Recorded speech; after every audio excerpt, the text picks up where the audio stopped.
본격적으로 벌어졌습니다. 그동안 소문으로만 떠돌던 VIP 경로는 이번 특검 수사를 통해 구체적인 실체가 확인됐습니다. 회의 참석자들은 지금까지 한 목소리로 VIP 경로는 없었다고 주장해왔습니다.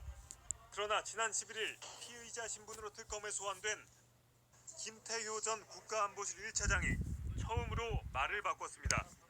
김 전 차장이 대통령의 경로가 있었다고 인정한 뒤 이충면 전 외교비서관과 왕윤종 전 경제안보 비서관 역시 VIP 경로를 인정했습니다. 이런 가운데 이종섭 전 장관은 방첩사 문건과 관련해 사단장을 혐의자에서 빼기 위한 의도로 어떤 지시를 하였거나 조치를 한 바 없다는 기존의 주장을 반복했습니다. JTBC 김민관입니다. 최상병 사건과 관련해 VIP 경로가 실제 있었다는 증언이 잇따르고 있습니다. 당시 회의에서 윤 전 대통령이 화를 냈다고 진술한 참석자가 3명으로 늘어난 겁니다. 특검팀은 이 회의에 김용현 당시 경호처장이 참석했다는 사실도 확인했습니다. 김민관 기자입니다. 설로만 존재했던 VIP 경로가 순직 개병 특검 수사를 통해 사실로 확인되고 있습니다. 2023년 7월 31일 대통령실 수석비서관 회의에 총 7명이 참석했는데 이 가운데 3명이 특검에 출석해 최상병 수사 보고를 듣고 대통령이 화를 냈다는 취지의 진술을 한 겁니다. 그동안 알려지지 않았던 김용현 당시 경호처장도 회의에 참석한 것으로 특검은 보고 있습니다.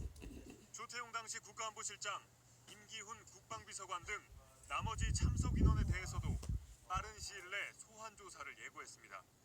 VIP 경로의 실체를 확인함에 따라 외압 의혹 수사도 속도가 붙었습니다. 특검은 오늘 최중원 전 경북경찰청장을 직권남용 혐의 피의자 신분으로 소환했습니다. 어제 경북청으로 수사 기록 입수하기 전후로 대통령실 연락 그런 거 받으시죠? 그거는 이 최상병 사건의 그 어떤 진실을 모르겠어. 별것도 아닌 최상병이란 진짜 상병의 사람이 죽은 거야. 근데 너무나 억울하게 죽었어, 이 사람이. 그래서 사실은 대통령도 직접 가가지고 그 최상병 어머님을 만나서 정말 위로해주고 막 그래야 되는 상황이었거든. 그런데 그게 사실은 최상병 사건의 어떻게 보면 이제 가장 실체적인 문제야. 마치 저 박근혜 때 세월호 사건처럼 가만히 있으라.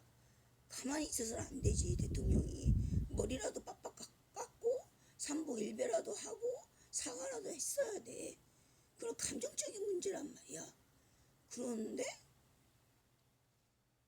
내가 아는 한 최상병 사건은 그런 문제였어. 죽은 사람을 어떻게 되돌리느냐고. 근데 문제는 그거 군조직이지. 어떻게 보면 중앙부에서 망한 거지. 윤석열이가 군조직의 어떤 국군 최고 통수권자로서의 대통령이 어질지가 못하다. 그래서 이렇게 흔들리기 시작한 거지. 그리고 그게 이제 중앙부로 지통으로 가고, 그게 어떻게 보면 박근혜 정권이 세월호 사건 가만히 있으라 그때 사과를 안 한 거, 국민에게 진심으로, 그거랑 뭐 별 차이가 없어. 그러니까 그 권력자의 어지른 마음, 그런 걸 느낄 수가 없으니까.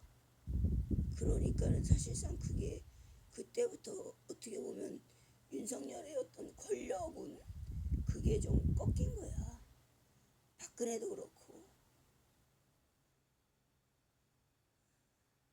그러니까 우리가 볼 때는 별것 아닌 것 같아도 그 똑똑한 군조직의 사람들이 보면 저거 윤석열 전 대통령이 좀 결함이 있다. 어떻게 저럴 수가 있느냐.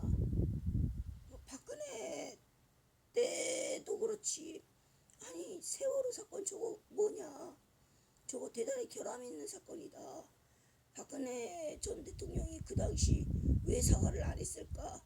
아무리 여자라도 머리라도 빡빡 깎아야 되는 거 아닌가. 저거 결함이 있다. 웅성웅성 하는 거지. 그러니까 누구보다 똑똑한 사람들이 그러는 거야 사실은.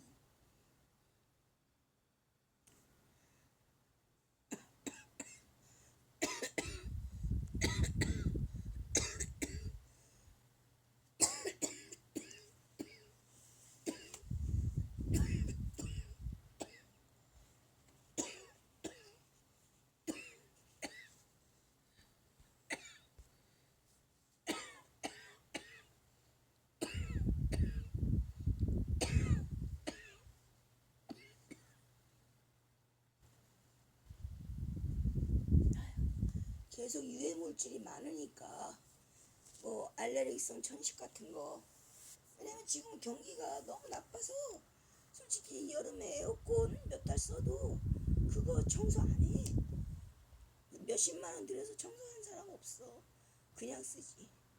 그러니까 이제 그런 게 이제 쉽게 말하면 알레르기성이 되는 거야. 근데 사람 많은데 그런 데 가면 안 되는데 그런 데를 안 갈 수가 있나 이렇게 더운데. 뭐 사람 많은 커피숍 같은데 그런 데서 있어야 그 더위를 피하지. 은행은 또 틀리잖아. 은행은 이제 기본적으로 그 은행과 거래하는 사람들이 가지. 피서를 해도 전혀 거래하지 않는 사람들은 안 가.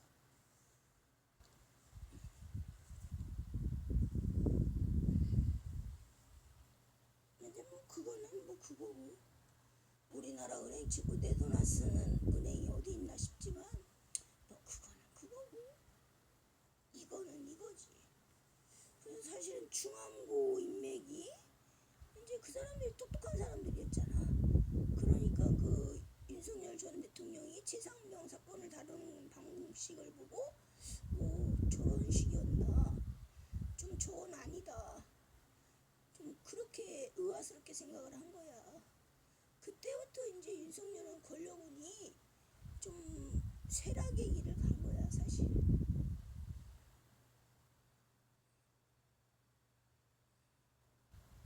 그 사람들이 검사나 아니면 뭐 변호사나 뭐 그런 판검사나 해먹었던 사람들이면 탁상공론이거든. 그렇게 실감나지가 않아. 근데 군인들은 탁상공론이 아니잖아. 바로 써먹는 일이잖아. 배우면. 내가 오늘 뭐 충무고 이순신 장군의 학익진 그걸 배웠어. 그럼 그 다음날 바로 써먹어. 전쟁 가서. 그러니까 그 사람들은 탁상공론이 아니란 말이야. 그러니까 어떻게 뭐 저 입 바른 소리 그런 건 안 할지 몰라도 속으로는 뭐 저거 좀 아니다. 그런 게 누구보다도 더 와닿는 사람들이지. 뭐 정말 탁상공론으로 저 테이블 그 서류 사인이라는 테이블에서 뭐 억 단위가 오고 가고 뭐 그런 데서 이렇게 탁상공론으로 이렇게 사무 처리하는 사람들은 그게 그렇게 와닿지 않아. 최상병 뭐 특검, 최상병의 죽음 그렇게 안 와닿아. 그런데 이 사람들은 군인들이잖아. 그러니까 와닿지. 아, 어떻게 저런 젊은 젊고 건장한 저런 훌륭한 청년이 저렇게 쉽게 하늘나라를 갈 수 있을까. 너무 와닿거든 그게.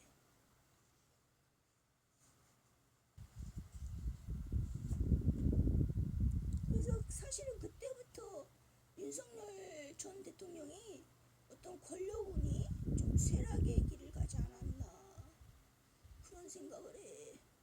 그러니까 뒤늦은 발걸음이라도 그 어머님을 좀 청와대인가 용산 관저에 좀 초대를 해서 진심으로 정말 위로도 해드리고 또 뭐 같이 이제 영화라도 2시간짜리 뭐 그런 영화 있잖아. 그런 영화라도 2시간짜리 같이 이렇게 보고 김건희 그 전 영부인과 같이 그러면서 이제 가족처럼 뭔가 좀 따뜻하게 정서적으로 풀어야 될 그런 부분이 있었단 말이야.